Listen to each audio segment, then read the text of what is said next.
হজের মৌসুম, তো হজের মৌসুম বিদায় হয়ে গেছে, হজের মৌসুম চলে গেছে। কিন্তু রব্বুল আলামিন এই হজের মৌসুম চলে গেলে, শেষ হয়ে গেলে একটা আমলের প্রতি আল্লাহ তাআলা খুব বেশি উৎসাহিত করেছেন। কোরআন শরীফ রব্বুল আলামিন বলেন, ফাইদা কাদাইতুম মানাসিকাকুম ফাযকুরুল্লাহা কাযিকরিকুম আবাআকুম আও আশাদ্দা যিকরা। যখন হজের কার্যাবলী তোমরা শেষ করবে, হজের মৌসুম যখন শেষ হবে, তো তোমরা বেশি বেশি আল্লাহ জিকির করো। কাযিকরিকুম আবাআকুম, তোমাদের বাপ দাদার কথা, তোমাদের আপনজনদের কথা, তোমাদের পূর্বপুরুষদের কথা যেমন বারবার মনে করো। তুমি তোমার কোনো আপনজন হারিয়েছ, তোমার পিতা হারিয়েছ, মাতা হারিয়েছ, আপনজন হারিয়েছ, প্রতিটা মুহূর্তে মুহূর্তে যেমন তাদের কথা মনে পড়ে, প্রতি মুহূর্তে মুহূর্তে তাদের কথা যেমন তোমার জেহেনে আসে। আল্লাহ বলেন, আমার জিকির এরকম করো অথবা তার চেয়ে আরো বেশি করো। কাযিকরিকুম আবাআকুম আও আশাদ্দা যিকরা, অথবা এর চেয়ে আরো বেশি। কারণ তুমি তোমার আব্বার কথা বারবার স্মরণ করো কেন? কারণ তোমার আব্বার ইহসান আছে তোমার উপরে। আমার আব্বার কি আছে? ইহসান আছে, অনুগ্রহ আছে আমার উপরে। আম্মার কথা বেশি বেশি স্মরণ হয় কেন? আম্মার অনুগ্রহ আছে, ইহসান আছে আমাদের। মায়ের অনুগ্রহ আছে, পেটে ধরেছে, নিজের জীবনের ঝুঁকি নিয়ে প্রসব করেছে, বুকের দুধ খাইয়েছে, পান করিয়েছে। অসুস্থ হলে নিজের হায়াতটা সন্তানে পায়া হলেও বাইচা থাকুক এই দোয়া করছে। পিতা নিজের পরনের কাপড়ের খবর নেয় নাই, শুধু সন্তানদের ভালো কাপড় দেওয়া। নিজের খাবারের চিন্তা করে নাই, সন্তান কিভাবে পেট ভরে খেতে পারে। তো এদের ইহসান আমাদের উপরে অপরিসীম পিতামাতার। এজন্য যোগ্য সন্তান হলে প্রতিটা মুহূর্তে মা বাবার কথা মনে পড়ে, বারবার মনে পড়ে, বারবার মনে পড়ে। ঘরে আসলে এদিকে তাকালে মায়ের কথা মনে পড়ে, ওদিকে তাকালে, এদিকে তাকালে, এদিকে তাকালে। তো আল্লাহ বলে, তোমার মা বাপের তোমার প্রতি ইহসান আছে, এজন্য তুমি বেশি বেশি তাদেরকে স্মরণ করো। আর তোমার জিন্দেগিতে সবচেয়ে বড় ইহসান তো আমি রবের, আমি আল্লাহ। সুতরাং আশাদ্দা যিকরা, তাদেরকে যত স্মরণ করবা তার চেয়ে 1000 গুণ বেশি তো আমাকে স্মরণ করার কথা। কারণ আসলে সন্তান জন্ম দেওয়ার কৃতিত্ব আসলে তোমার মা বাপের না, এটা আমি আল্লাহর দয়া। এরকম 1000 না, লাখও না, কোটি কোটি দম্পতি আছে, কোটি কোটি দম্পতি আছে দুনিয়াতে। মেডিকেল সায়েন্স বলে বাপও 100% ফিট, মাও ফিট। অর্থাৎ সন্তান ধারণ করার জন্য বাপের পক্ষ থেকেও কোনো সমস্যা নেই, মায়ের পক্ষ থেকেও কোনো সমস্যা নেই। কিন্তু 20 বছর 30 বছর হয়ে গেছে, বিয়ে করছে, বাচ্চা হয় না। আবার এমনও ঘটনা আছে, আমাদের মাদ্রাসার স্টাফের মধ্যে এক উস্তাদ, ডাক্তার বলে দিছে আমরা বুঝি না, আপনার সন্তান হওয়ার কোনো চান্স দেখি না, সুযোগ দেখি না। এই কথাটা কর 2 মাস পরে পেটে বাচ্চা এসে গেছে। তাহলে আসলে সন্তান দেওয়ার কৃতিত্ব কার? ইয়াহাবু লিমান ইয়াশাউ ইনাসা ওয়া ইয়াহাবু লিমান ইয়াশাউ যুকুর আও ইউযাওয়িজুহুম যুকরানা ওয়া ইনাসা ওয়া ইয়াজআলু মান ইয়াশাউ আকিমা। আল্লাহ বলেন, যাকে ইচ্ছা হয় আমার আমি ছেলে দিয়ে দেই, যার ব্যাপারে আমার ইচ্ছা হয় আমি মেয়ে দিয়ে দেই। আর যার ব্যাপারে আমার ইচ্ছা হয় ছেলে মেয়ে উভয়টাই দেই, আর যার ব্যাপারে আমার ইচ্ছা হয় আমি বন্ধা বানিয়ে দেই, কোনো বাচ্চা কাচ্চা হয় না। তাহলে সন্তান কার নিয়ামত? আল্লাহ। তিনি ইচ্ছা করেছেন বিদায় আমরা এসেছি, তিনি ইচ্ছা করেছেন বিদায় আমার মায়ের কোল ভরেছে। তাহলে সবচেয়ে বড় ihsan কার?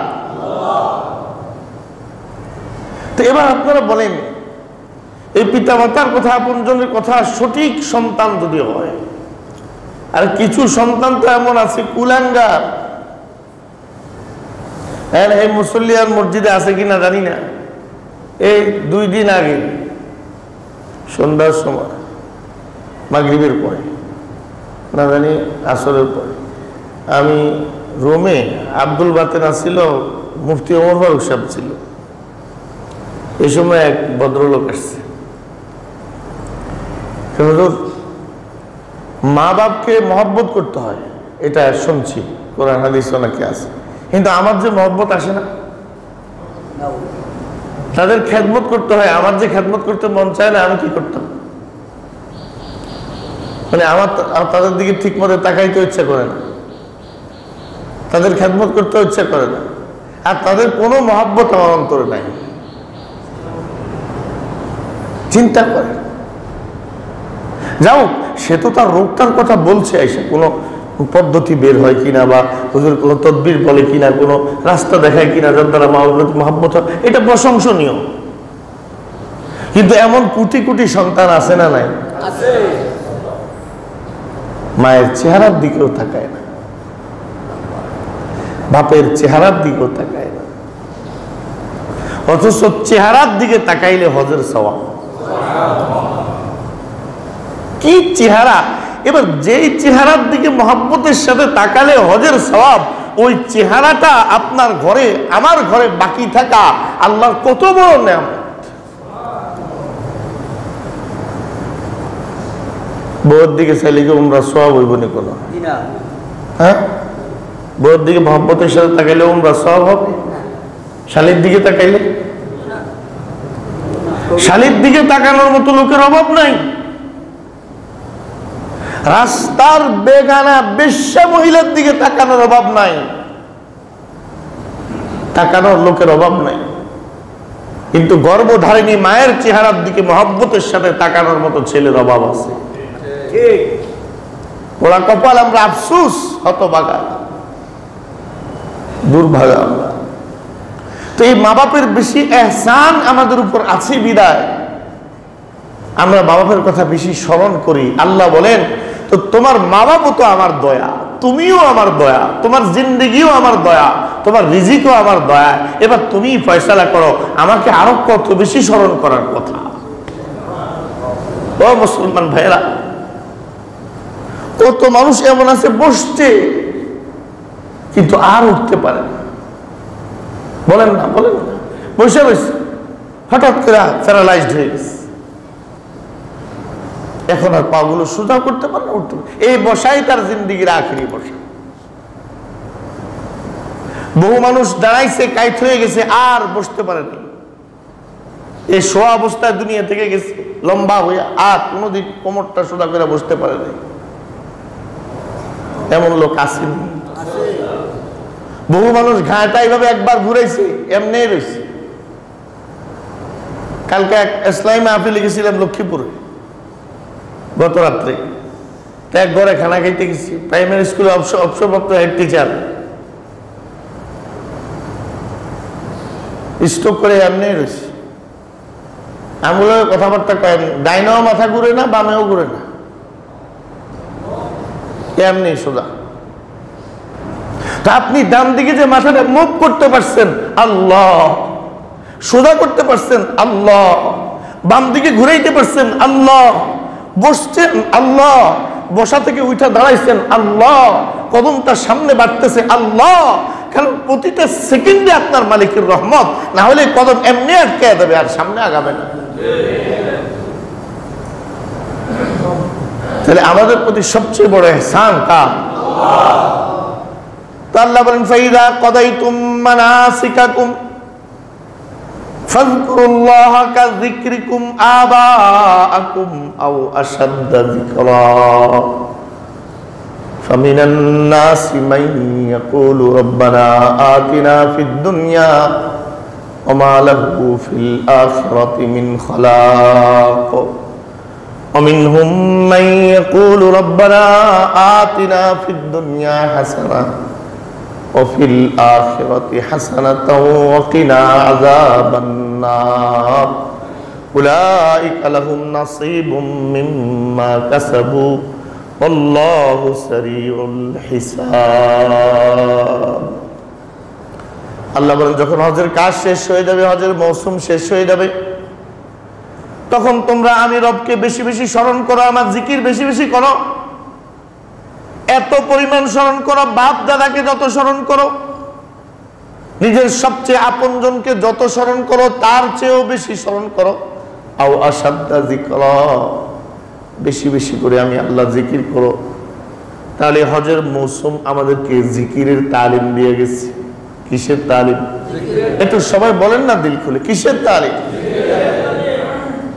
কারণ হজের প্রত্যেকটা আমলের ভিতরে জিকিরের তালিম। আল্লাহর হাবিব বলেন ইন্নামা শুরিয়ার রামিউ ফিল জিমার আর রামিউ বিল জিমার ওয়াস সাইয়ু বাইনাস সাফা ওয়াল মারওয়া ওয়াল উকুফু বিমিনা ওয়া মুজদালিফা ইকামাতান লিযিকরিল্লাহ। আল্লাহর হাবিব বলেন মিনায় পাথর মারা, মুজদালিফায় রাত্রি যাপন করা, মিনায় রাত্রি অবস্থান করা, সাফা মারওয়ায় সাই করা, এই সব কাম আল্লাহ তোমাদের উপর ওয়াজিব করছেন আল্লাহর জিকির কায়েম করার জন্য। সুবহানাল্লাহ। একটা পাথর মারলেন, একটা পাথর মারতেছেন, বিসমিল্লাহি আল্লাহু আকবার, বিসমিল্লাহি আল্লাহু আকবার, বিসমিল্লাহি আল্লাহু আকবার, বিসমিল্লাহি আল্লাহু আকবার। ইহরামটা বাঁধছেন, লাব্বাইক আল্লাহুম্মা লাব্বাইক, লাব্বাইক লা শারীকা লাকা লাব্বাইক, ইন্নাল হামদা ওয়ান নি'মাতা লাকা ওয়াল মুলক লা শারীকা লাক। আল্লাহ জিকির, আল্লাহ জিকির, আল্লাহ জিকির, আল্লাহ জিকির। হজের প্রত্যেকটা আমল আমাদেরকে আল্লাহ জিকিরের তালকিন করি, আল্লাহ জিকিরের সবক দেয়। এই কারণে রব্বুল আলামিন বলেন যখন এই মৌসুম খতম হলো এখন বেশি বেশি আল্লাহ জিকির করো, বাপ দাদা আপন জনদের কথা যত স্মরণ করো তার চেয়েও অনেক বেশি পরিমাণ আল্লাহ জিকির করো, খুব বেশি, খুব বেশি। আল্লাহ জিকির ওই ব্যক্তি তত বেশি করবে যার অন্তরে আল্লাহর মহব্বত যত বেশি। কারণ উসুল হলো মান আহাব্বা শাইআন আকসারা যিকরাহু, যে কোনো কিছু ভালোবাসে বারবার খালি ওইটার নাম। কথা বলেন না ভাই, বারবার খালি। সেই জাহিলি জমানা থেকে লাইলি মজনুর কিচ্ছা চলে আসতেছে, লাইলা লাইলা লাইলা লাইলা। আমাদের এদিকে লাইলি আর মজনু বলে, আরবরা বলে লায়লা। কি বলে? লায়লা। তো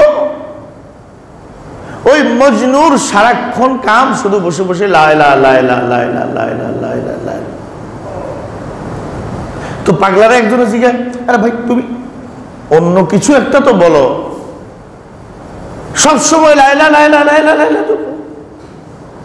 দেখো ভাই আমার অন্তরের থেকে তো আওয়াজ আসতে হবে। আমি আমার অন্তরের ডান দিকে বাম দিকে সামনে পিছনে উপরে নিচে যেদিকেই তাকাই শুধু আমার লায়লার মহব্বত, এই জন্য আমার মুখে এই নাম ছাড়া আর কোনো নাম আসে না।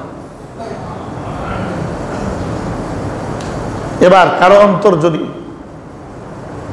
ডানে বামে সামনে পিছনে উপরে নিচে দিলের ভিতরে আল্লাহর মহব্বতে টই টুম্বুর হয়ে যায় তো তার জবানে তো শুধু আল্লাহর নামই আসবে। সে উঠতে অটোমেটিক আল্লাহ, বসতে অটোমেটিক আল্লাহ, চলতে অটোমেটিক আল্লাহ, নড়তে অটোমেটিক আল্লাহ। দেখবেন আপনার এমন একটা আদত হয়ে গেছে গা, আপনি বুঝতেছেন আপনার খেয়ালও নাই, কিন্তু অটোমেটিক আপনার মুখে আসতেছে আল্লাহ। একটা কাজ হয়ে গেছে সাথে সাথে মুখে আসতেছে আলহামদুলিল্লাহ। একটা দুর্ঘটনা হয়ে গেছে সাথে সাথে মুখে এসে গেছে ইন্না লিল্লাহ।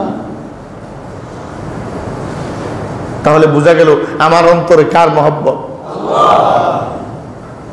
এই জন্যই হজের মৌসুম তো চলে গেছে, কিন্তু আমাদের জন্য রয়ে গেছে আল্লাহ জিকিরের আমল। জিকির দুই প্রকার, বলেন না ভাই, জিকির কয় প্রকার? এক প্রকার হইল লফজি জিকির, শাব্দিক জিকির, যেমন সুবহানাল্লাহ, আলহামদুলিল্লাহ, লা ইলাহা ইল্লাল্লাহ, আল্লাহু আকবার, লা ইলাহা ইল্লাল্লাহ, আল্লাহ আল্লাহ আল্লাহ আল্লাহ, এগুলো হলো সব লফজি জিকির, শাব্দিক জিকির। আর আরেক প্রকার জিকির হলো সর্বদা সর্বদা অন্তরের ভিতরে আল্লাহর অস্তিত্ব অনুভব করা, আল্লাহ তাআলা আমাকে দেখছেন এটা অনুভব করা, আমি আল্লাহর সামনেই আছি অনুভব করা, আমার জীবনের কোনো কিছুই আমার মালিকের দৃষ্টির অগোচরে না, এটা সব সময় অন্তরে হাজির রাখা, এটা হলো কলবি জিকির। এটা হলো কি জিকির? হ্যাঁ, লফজি জিকিরও কলবি জিকির হতে পারে। কিভাবে হবে? আমার আল্লাহর অনুভূতি আমার অন্তরে আছে বিদায় মনের ভিতরে আল্লাহ আল্লাহ আল্লাহ আল্লাহ চলতেছে, কিন্তু জবানে হয়তো উচ্চারণ হয় না অনেক সময়। তাহলে একটা হইল লফজি জিকির, এটা আপনি ব্যবসা যখন করতেছেন, দোকানদারের সাথে কাস্টমারের সাথে কথা বলতেছেন, বা কাস্টমার দোকানদারের সাথে কথা বলছে, এই সময় তো লফজি জিকির সম্ভব না। কথা বলেন না ভাই? টয়লেটে গেছেন, লফজি জিকির শব্দ দিয়া মুখে জিকির করা যায় না? সে ব্যস্ততা আছে, অন্য কোনো কাজে আছেন, অন্য কোনো জায়গায় কথা বলছেন, তখন তো শব্দে শব্দে শব্দে যে জিকির গুলো আছে এগুলো করা সম্ভব না। কিন্তু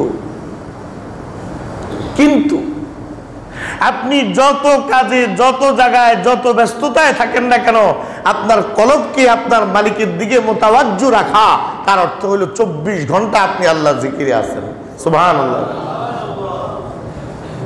তাহলে হজের মৌসুম চলে গেছে, এটা ঘড়িটা নষ্ট হয়ে গেছে। হজের মৌসুম চলে গেছে, কিন্তু জিকিরের মৌসুম বাকি আছে। কথা বলেন, আল্লাহ জিকিরের মৌসুম, জিকিরের কোনো মৌসুম নাই। মাঝে মাঝে কিছু কিছু কিছু মৌসুমে আল্লাহ তাআলা আল্লাহ জিকিরের কথা একটু বেশি স্মরণ করায় দেয়। এজন্য ভাই ইনশাআল্লাহ তাআলা বেশি বেশি সময় আল্লাহ তাআলা জিকিরে লাগাবো, না হলে জান্নাতে গেলেও আফসোস থাকবে, না হলে জান্নাতে গেলেও আফসোস থাকবে। কেন আর 2টা বার বেশি আল্লাহ জিকির করলাম না? কেন আর 2টা বার মালিকের কথা একটু বেশি স্মরণ করলাম না? এজন্য সমস্ত ইবাদতের পরিমাণ নির্ধারণ করা আছে। নামাজ 5 ওয়াক্ত, রোজা 1 মাস, হজ জীবনে ফরজ 1 বার, যাকাত বৎসরে 1 বার। কিন্তু আল্লাহ জিকিরের ব্যাপারে আল্লাহ বলেন, ইয়া আইয়ুহাল্লাযীনা আমানুযকুরুল্লাহা যিকরান কাসীরা, ও মুমিনরা আমি আল্লাহকে ডাকো, বেশি বেশি ডাকো, কারণ ভালোবাসার কোনো পরিমাণ দিয়ে নির্ধারণ করা যায় না। আমার জিকির হলো ভালোবাসার প্রমাণ, এই কারণে ভালোবাসার যেমন কোনো পরিমাণ হয় না, আমি রবের জিকিরেরও কোনো পরিমাণ নাই। ডাকো, যত তোমার ডাকতে মন চায় ডাকো। দুনিয়ার মানুষকে যত বেশি ডাকে তত বেশি বিরক্ত হয়, আমার রবকে যত বেশি ডাকে তত বেশি খুশি হয়। এই জন্য আল্লাহ জিকিরের তালিম আমরা হজের মৌসুম থেকে নিলাম। রব্বে করিম আমাদেরকে জিকিরের উপরে দায়েম কায়েম রাখেন বলি আমিন। আবার দিন রাত্রের জিকির গুলো আবার 2 ভাগে বিভক্ত। এক ভাগ হলো সকাল সন্ধ্যার নির্দিষ্ট জিকিরের আমল, সাবাহান ওয়া মাসা, বুকরাতাও ওয়া আসীলা। তোমরা আল্লাহ রাব্বুল আলামিনের জিকির করো সকাল বেলায় আর সন্ধ্যা বেলায়। সকালে নির্দিষ্ট কিছু আজকার আছে, জিকির আছে, সন্ধ্যায় কিছু নির্দিষ্ট আমল আছে। এগুলো হলো খাস খাস জিকির, যেমন ফজরের নামাজের সময় ফজর শেষ করে আয়াতুল কুরসি পড়া, এটা জিকির। কুল আউযু বিরাব্বিল ফালাক, কুল আউযু বিরাব্বিন নাস পড়া, এটা জিকির। আমার কথা বুঝতেছেন নি ভাই? সুবহানাল্লাহ 33 বার, আলহামদুলিল্লাহ 33 বার, আল্লাহু আকবার 34 বার পড়া আল্লাহর জিকির। এটা সকালে আমল। তারপর আর হাদিস শরীফের মধ্যে যে জিকিরগুলো আছে, যেগুলো আমি ফজরের সময় আপনাদেরকে দীর্ঘদিন ধরে পড়াইছি, জোরে জোরে জোরে জোরে পড়ছি, আপনারা শুনছেন। পরে একদিন কয়েকজন মুসল্লি জিগাইলাম, ভাই 2-1টা দোয়া মুখস্থ হয়েছে নি? কয় হুজুর না। এরপরে বন্ধ করে দিচ্ছি। 7-8 বছর পর্যন্ত পড়াইলাম তা করে লইয়া। এই দোয়াগুলো মুখে মুখে মুখে মুখে, একটা লোকেরও একটা দোয়া মুখস্থ হয় না, তো খামাখা লাভ কি? জিকির তো আস্তে আস্তে আমার জিকির আমি করি, এটাই ভালো। হযরত মুআজকে আল্লাহর নবী খুব ভালোবাসতেন। শুধু একটা উদাহরণ দিই। মুআজকে বললেন, হুজুর মুআজ, আমি কিন্তু আল্লাহর জন্য তোমার ভালোবাসি। সুবহানাল্লাহ। সাইয়্যিদুল মুরসালিন বলেন, মুআজ, আমি তোমার আল্লাহর জন্য ভালোবাসি। মুআজ বলেন, ইয়া রাসূলুল্লাহ, আমিও আপনাকে ভালোবাসি। ফিদাকা আবি ওয়া উম্মি, আমার আব্বা আম্মা কুরবান হোক আপনার জন্য। হুজুর বলেন, মুআজ, যতদিন বেঁচে থাকবে ফরজ নামাজের পর এই দোয়াটা কোনোদিন ছাড়বা না। এটা যে আমি তোমার ভালোবাসি, সে ভালোবাসার পুরস্কার হিসেবে এই দোয়াটা আমি তোমার শিখাই দিচ্ছি।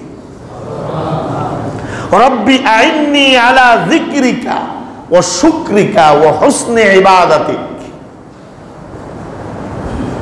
রব্বি আইন্নি আলা যিকরিকা ওয়া শুকরিকা ওয়া হুসনি ইবাদাতিক। একটু আল্লাহর রাস্তে বলেন না, রব্বি আইন্নি আলা যিকরিকা ওয়া শুকরিকা ওয়া হুসনি ইবাদাতিকা। মসজিদের দান বক্স আসতেছে, খেয়াল করে দিয়েন। আল্লাহ কি অর্থ?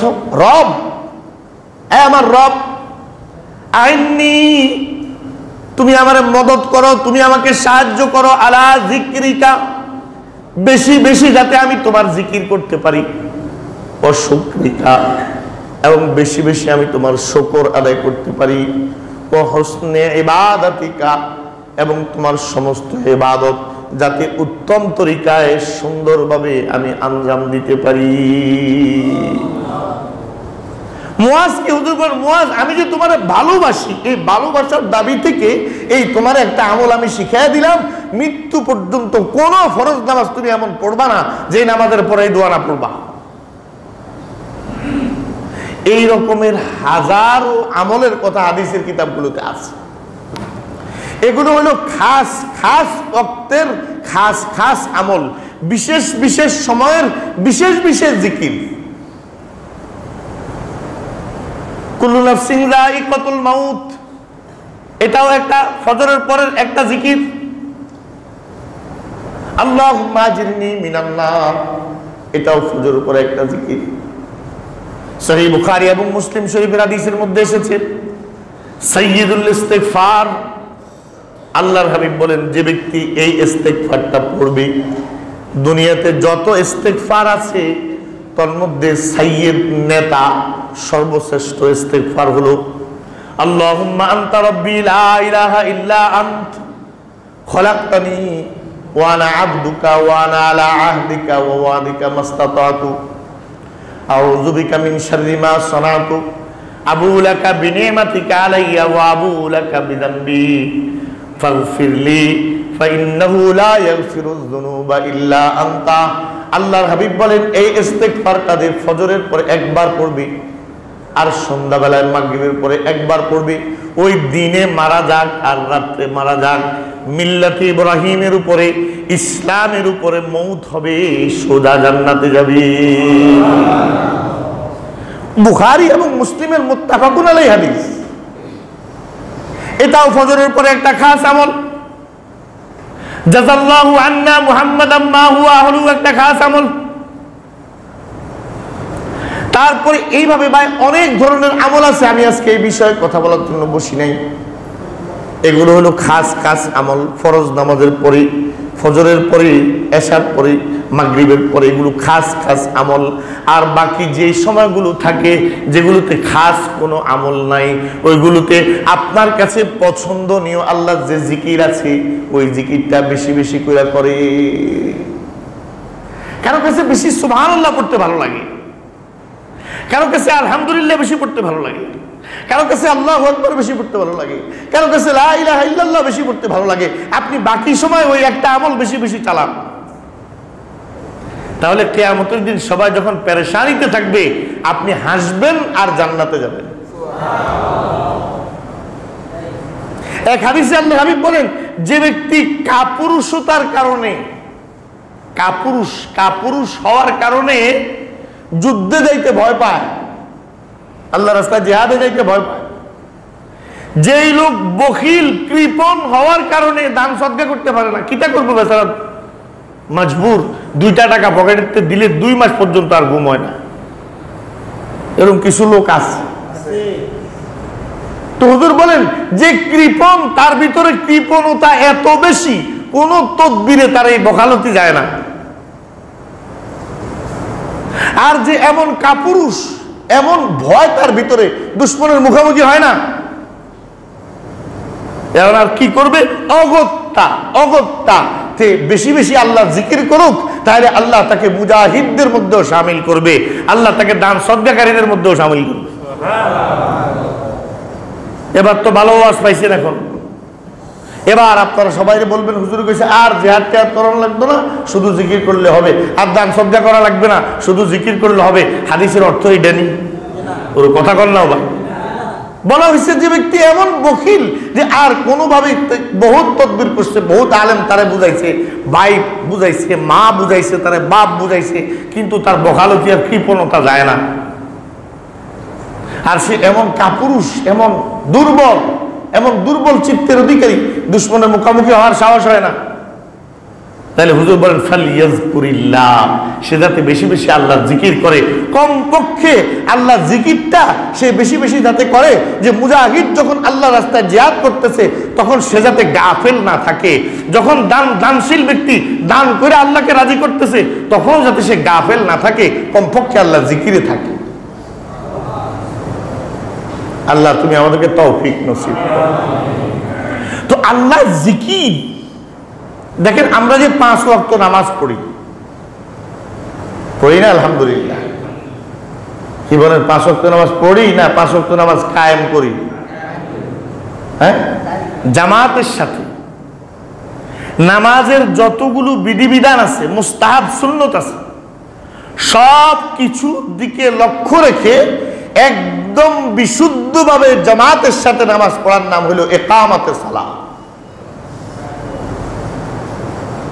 আর আরেকটা হইল আদায় সালাত, নামাজ আদায় করা। এটা আমার দায়িত্বে জন আছে, কোন রকমের পড়া দিলাম আর, এটা হলো আদাউস সালাত। আর আরেকটা হলো ইকামাতুস সালাত। আল্লামা সুয়ুতি রহমতুল্লাহ আলাইহি তাফসীরে জালালাইন, সবাই চিনে এই তাফসীর, এর ভিতরে আকিমুস সালাত তাফসীর করতেছেন, আই ইউসাল্লিয়া বিজামি হুকুকিহা ওয়া আদাবিহা। নামাজ কায়েম করা অর্থ হলো নামাজের যত হক আছে, যত আদব আছে, সব কিছুর দিকে লক্ষ্য রেখে জামাতের সাথে নামাজ আদায় করার নাম হলো ইকামাতুস সালাহ। আল্লাহ তাআলা এক জায়গায়ও বলেন নাই নামাজ পড়ো, আল্লাহ প্রত্যেক জায়গায় বলেছেন নামাজ কায়েম করো। হ্যাঁ, নামাজ কায়েমের আরো একটা সূরত আছে, তাহলে নিজে যেমন নামাজ পড়লেন অন্য কেউ নামাজের প্রতি উদ্বুদ্ধ করলেন, এটাও ইকামাতুস সালাতের অন্তর্ভুক্ত। তো এই নামাজকে আল্লাহ তাআলা ফরজ করেছেন আমাদের জন্য, প্রধান উদ্দেশ্য হলো ও আকিমিস সালাতা লিযিকরি। এই 5 ওয়াক্ত নামাজও আল্লাহ ফরজ করছেন আল্লাহ জিকিরের জন্য। সুবহানাল্লাহ, সুবহানাল্লাহ। তাহলে নামাজের উদ্দেশ্য কি? বলেন নামাজের উদ্দেশ্য কি? আবার বলেন নামাজের উদ্দেশ্য কি? তো এবার আমরা জিকির করলে তো হইলো, আর নামাজ আইসেন করতে। একদল আমাদের দেশে আছে, এরাকার নামাজের উদ্দেশ্য হলো জিকির। আমার কলব সবসময় আল্লাহ জিকিরে ব্যস্ত, তো আমি নামাজ পড়তাম কেন? তো তোমার কলব সবসময় আল্লাহর জিকিরে ব্যস্ত, আর আল্লাহ রাসূলের কলব সবসময় দুনিয়ার কাজে ব্যস্ত আছিল। রাসূলের কলব কি দুনিয়ার কাজে নিয়ে সবসময় ব্যস্ত ছিল না আল্লাহর জিকিরে? হে রাসূলের মৃত্যুর আগে 2 জনের কাঁধে বদ দিয়া মসজিদে যাওয়া লাগলো, আর তুমি এত বড় আল্লাহর ওলি হয়ে গেছো, তোমার আর নামাজ লাগলো। এই জন্য ভাই আল্লাহ তাআলার পক্ষ থেকে এই ব্যবস্থাগুলো হয়েছে, কারণ আমাদের মনের ভিতরে, সবার মনের ভিতরে শয়তান দেখার একটা তামান্না আছে। শয়তানটা জানি কেমন, আপনার ঘরে, আপনার বাড়িতে, আপনার বাজারে বাজারে হাজার হাজার শয়তান ঘুরে, আপনি বুঝি শয়তান দেখেন?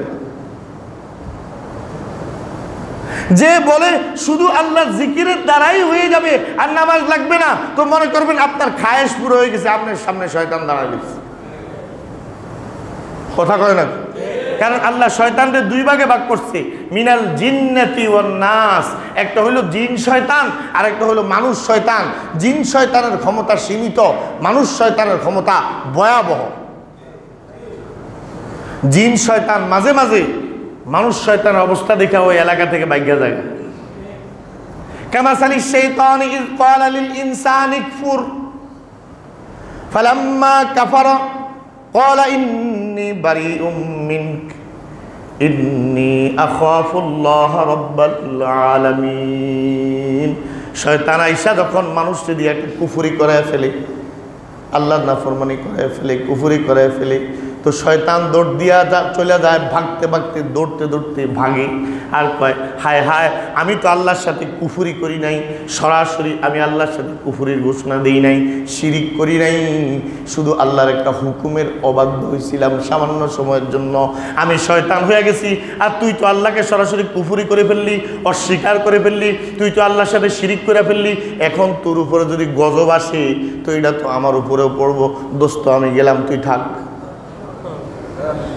কোরআন বলে শয়তান দৌড় দিয়ে চলে। তাহলে নামাজের মূল উদ্দেশ্য আল্লাহ জিকির, নামাজের মূল উদ্দেশ্য কি? কিন্তু নামাজের মাধ্যমে যে আল্লাহ জিকির, এটাকে নামাজের মাধ্যমেই করতে হবে। আরে কথা কয় না কও ভাই? সাফা মারওয়ায় সাই করে আল্লাহ জিকির, এটাকে সাই করার মাধ্যমেই করতে হবে। রমি জেমার পাথর মারা আল্লাহ জিকির, এটাকে পাথর মারার মাধ্যমেই করতে হবে। আপনি পাথর না মাইনা হোটেলে বইয়া বইয়া সুবহানাল্লাহ আলহামদুলিল্লাহ বললে কি পাথর মারার ওয়াজিব আদায় হবে? তাহলে বোঝা গেল এই মসজিদগুলো আল্লাহ জিকিরের মারকাজ। বলেন না, এই মসজিদগুলো, কারণ এখানে 5 ওয়াক্ত নামাজ হয় আল্লাহ জিকির, ফজরের পর, মাগরিবের পর, এশার পর, জোহরের পর, আসরের পর আল্লাহ জিকিরের যে তাসবিহাত আছে এগুলোর আমল হয়। আল্লাহ জিকির মসজিদ বুনিয়াদের অনেক মাকসাদ, তার মধ্যে একটা আল্লাহ জিকির। এই কারণে কোন মসজিদ যদি বন্ধ হয় তাহলে বুঝতে হবে আল্লাহ জিকিরের মারকাজ বন্ধ হয়েছে। আরে একটু কথা বললেন ভাই। আর যখন আল্লাহ জিকিরের মারকাজ বন্ধ হবে তখনই আসমান থেকে গজব আসা শুরু হবে। এক ভাইরাসের উসিলায় কত মসজিদে তালা পড়লো। তো আল্লাহ শুকর, আমাদের দেশে তো কমসে কম দূর হয়েছে যে ইমাম মুয়াজ্জিন সহ 3-4 জনকে পড়ার অনুমতি দিচ্ছে, কিন্তু আরব বিশ্বে একদম তালা।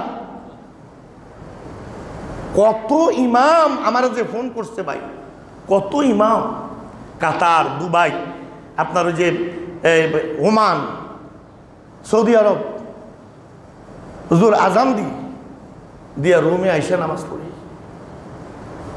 মসজিদে যে আজান আজান চালু আছে, কিন্তু নামাজ পড়ি রুমে আইসা, মসজিদে নামাজ পড়ার সুযোগ নাই। তো আমরা যেই জাতি একটা ভাইরাসকে কেন্দ্র করে তার মসজিদ আল্লাহর ঘরে জিকিরের মারকাজে নিজেরাই তালা লাগায় দেয়, ওই জাতির বাবরি মসজিদ হিন্দুরা ভাঙতো নাকি সুমা দিবনি?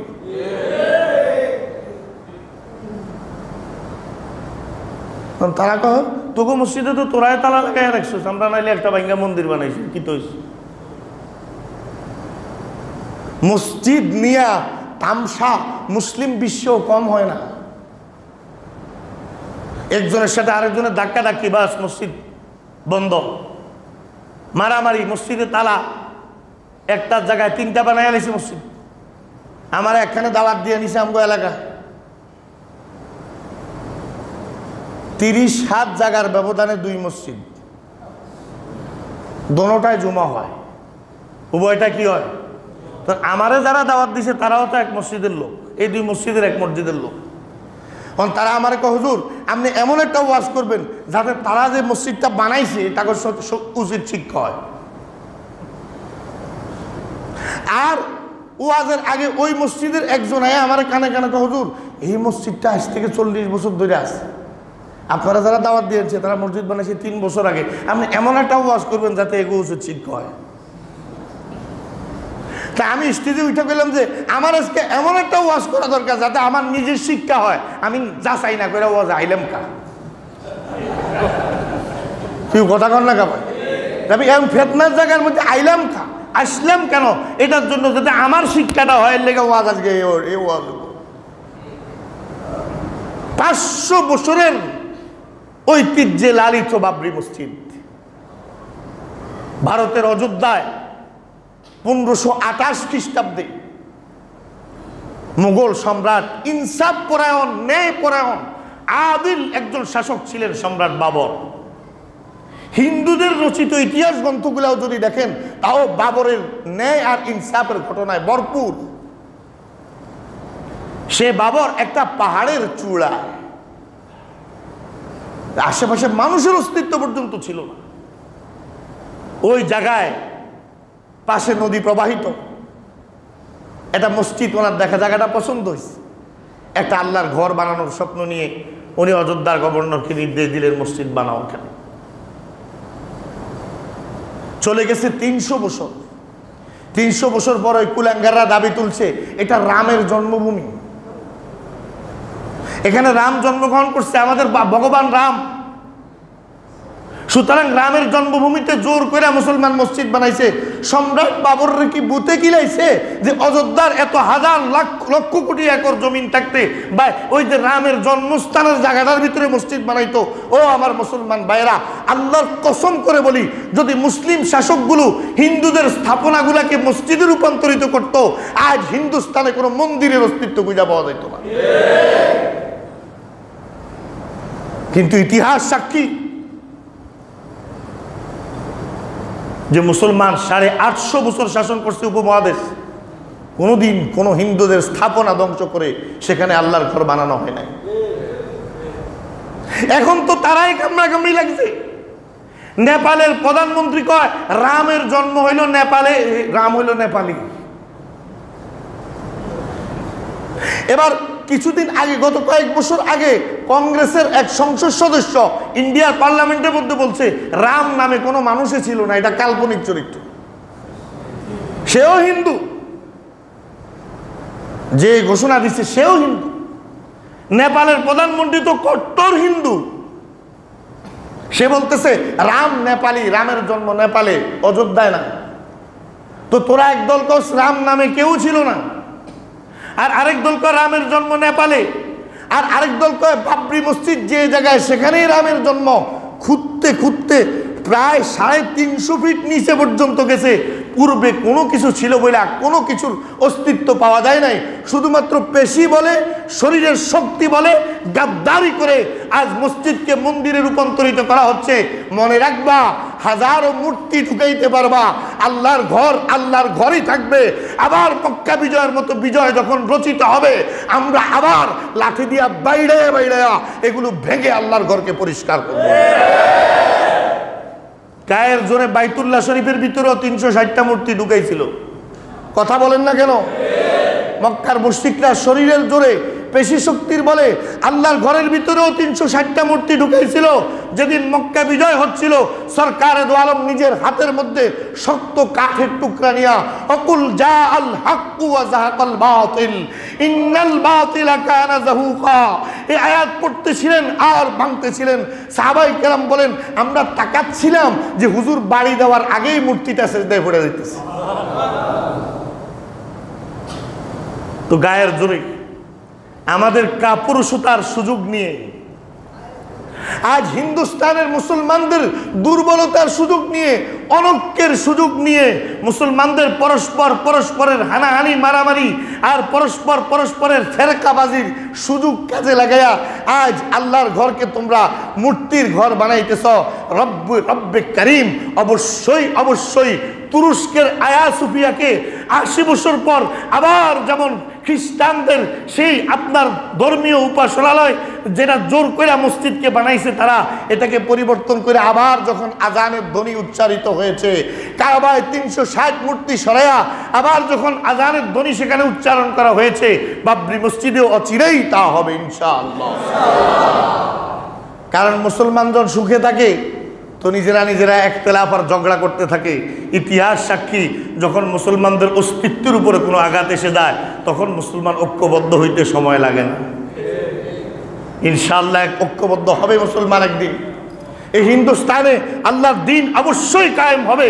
৮৫০ বছরের মুসলিম শাসকের সোনালী ইতিহাস আবার ফিরে আসবে। আর এই গাদ্দাররা পৃথিবীবাসীর সামনে চিরদিন ইতিহাস তাদেরকে স্মরণ রাখবে। এরা মসজিদ ছিনতাইকারী, এরা আল্লাহর ঘর ধ্বংসকারী, এরা আল্লাহর ঘর বিনাশকারী হিসাবে পৃথিবীর ইতিহাস এই কুলাঙ্গারদেরকে কিয়ামত পর্যন্ত স্মরণ রাখবে ইনশাআল্লাহ। তো সুতরাং আমরা বেশি বেশি দোয়া করব। এই আল্লাহর ঘর ধ্বংস করে দেওয়া, ঘরে মূর্তি লাগানো, এটা আল্লাহর আযাব আর গজব আসার আলামত। কিয়ামতের দিন রব যদি আমাদেরকে প্রশ্ন করে, ও বান্দা, তোদের সামনে শত বছর ধরে যেখানে আমার আমি রবের নাম উচ্চারিত হয়েছে, যেখানে আমি রবকে সিজদা করা হয়েছে, সেই মসজিদে মূর্তি ঢুকানো হইল, তোরা ২০০ কোটি মুসলমান কি করেছিস? আল্লাহর কসমে মিম্বরে বসে বলতেছি, মালিকের এই প্রশ্নের জবাব আমাদের কারো পক্ষে দেওয়া সম্ভব না। সুতরাং কাঁদি, একটু চোখের পানি ফেলি, চেষ্টা করি যদি আমাদের সামনে কোনো সুযোগ কোনোদিন আসে, বাবরি মসজিদ রক্ষায় যেই কোনো কর্মসূচি যদি কোনোদিন আমাদের সামনে আসে, ইনশাআল্লাহ আমার জীবনের প্রতিটি ফোঁটা রক্ত সেই কাজের জন্য উৎসর্গিত থাকবে ইনশাআল্লাহ। সুবহানাকাল্লাহুম্মা বিহামদিক আশহাদু আল্লা ইলাহা ইল্লা আনতা আস্তাগফিরুকা।